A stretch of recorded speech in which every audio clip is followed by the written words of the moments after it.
The Secretary of State calls the president a moron. The chairman of the Senate Foreign Relations Committee then says that the Secretary of State is one of the three people who, quote, separate our country from chaos. This week's chaos in the Trump administration is by now unsurprising and was, in effect, predicted by the new book, The Dangerous Case of Donald Trump, 27 Psychiatrists and Mental Health Experts Assess a President, edited by Bandy Lee, MD, a psychiatrist.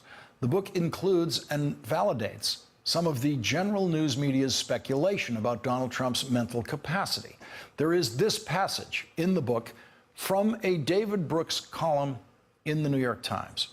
He cannot be contained because he is psychologically off the chain. With each passing week, he displays the classic symptoms of medium-grade mania in more disturbing forms: inflated self-esteem, sleeplessness, impulsivity, aggression, and a compulsion to offer advice on subjects he knows nothing about. His speech patterns are like something straight out of a psychiatric textbook. Manics display something called flight of ideas. It's a formal thought disorder in which ideas tumble forth through a disordered chain of associations. One word sparks another, which sparks another, and they're off to the races. As one trained psychiatrist said to me, compare Donald Trump's speaking patterns to a Robin Williams monologue, but with insults instead of jokes. And David Brooks wrote that column over a year ago when Donald Trump was the Republican nominee for president.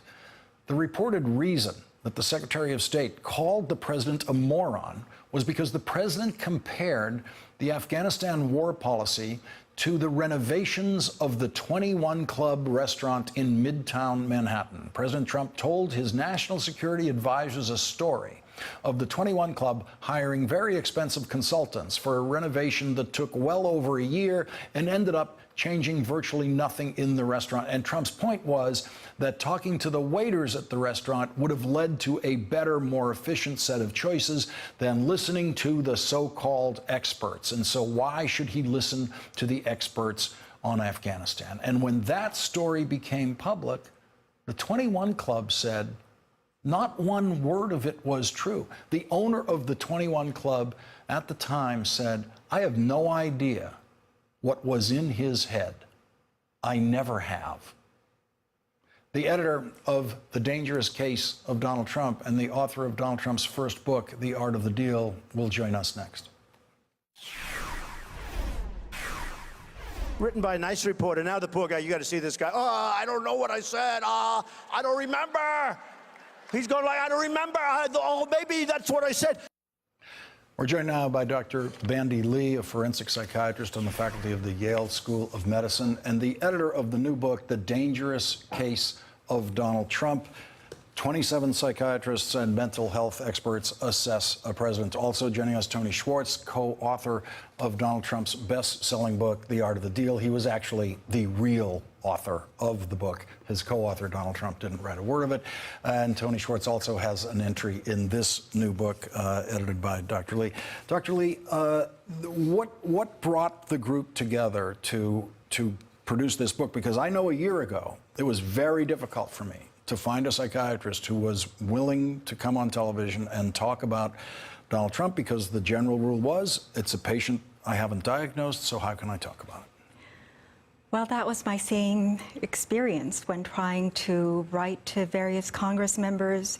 Initially, I had a letter of concern, and then I had organized a conference to speak about the ethics of the duty to warn versus the duty to refrain from commenting on public figures. And so basically, it's a judgment among the professionals that, in this case, the duty to warn outweighs the consideration that would normally apply, which is I'm not going to offer a public diagnosis of a person I have not met. Yes, and initially it was very hard to get any co-signatories to the letters I was writing, or to get any co-organizers for the conference. But after the conference, hundreds of mental health professionals got in touch with me, expressing their same concern. The assessment was almost unanimous that they were all concerned and did not know of a way to speak about it. And now we have about 4,000 members to the coalition that we had named Duty to Warn. We have 63,000 signatories to a petition that John Gartner had created. And when I was compiling this book, we couldn't include everybody because there were so many people coming forth. And as you can see, this is the, just a representative sample of the most eminent members of our You have field. Lance Dotis in here, who is a former Harvard Medical School faculty, who was one of the first psychiatrists to join us here last year and talk about it. Tony, I have a question for you that is about policy and the psyche of Donald Trump. And it's the crucial, kind of the crucial question of the day or the week for next week. And that is the Iran deal. We have a report coming out tonight saying that the president is going to announce next week that he is going to pull the United States out of the Iran deal. Knowing Donald Trump as you do, and in my judgment, you know him better than anyone who speaks about him publicly, would he pull the United States out of the Iran deal just because Rex Tillerson is in favor of staying with the Iran deal? Is that the kind of psyche we're dealing with? Well, I don't know that that would be the only reason, but it certainly could put him over the edge. He's getting, obviously, very conflicting advice about whether to do that, and there's still factions in his administration arguing each side. But yes, he is emotionally driven, not obviously intellectually driven. You don't even want to use that word with regard to Trump. And I absolutely believe that any decision he makes is going to be primarily influenced by the intensity of the emotion he happens to be feeling at that moment. Which includes personal feeling about the person he's dealing with, whether he likes that person or not. You know, it isn't about liking the person, because Donald Trump doesn't like people.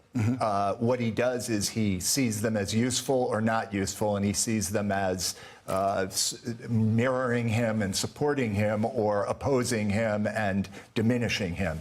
And there's certainly no question that right now he sees Tillerson as someone who is an injury to his sense of himself. I want to go to just one entry in the book. This is Henry Friedman, Associate Professor of Psychiatry at Harvard Medical School, on the role of Donald Trump's cabinet relevant to this week's Tillerson story.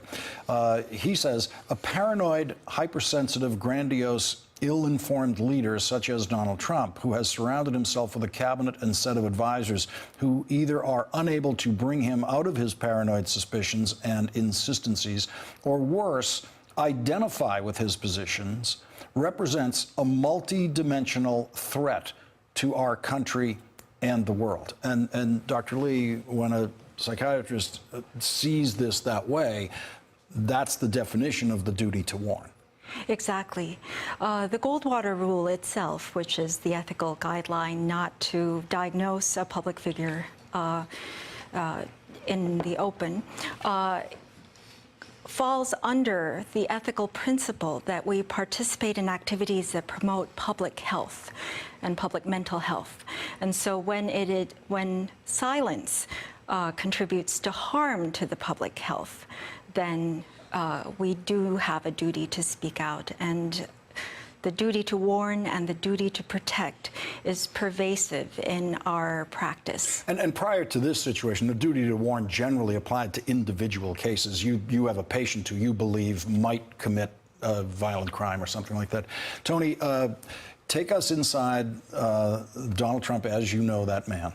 When he gets the news yesterday morning at 6 a.m. that NBC News is reporting that Rex Tillerson has called him a moron.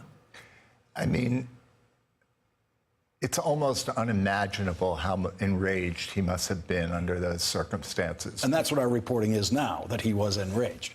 Because the idea that such a authoritative figure in his own administration by a guy who claims to prize loyalty, he has none of it evident toward other people, but he expects it from other people, the kind of combination of circumstances had to have put him at a and this is when he moves into the kind of emotion where he could vastly overreact. It's the very thing that, as far back as July 16, I was saying made me think that he could, in an impulsive, angry moment, punch in the nuclear codes with nobody between him and our destruction.